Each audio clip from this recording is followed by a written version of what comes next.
After many teasers, Honda now revealed an all-new 2023 CR-V with a rugged and sophisticated design along with the new more advanced 4th generation hybrid electric system.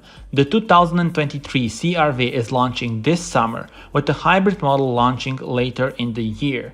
CR-V is available in 4 trim levels, including the new hybrid-powered and more boldly styled CR-V Sport and Sport Touring as the new top of the CR-V model line. Here you can see the Sport Touring in lovely Canyon River Blue metallic color.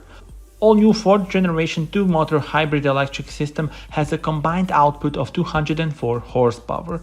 CR-V hybrid models are a key step in Honda's electrification strategy and will represent about 50% of CR-V sales annually. Tell me in the comments how do you like this model and subscribe for more.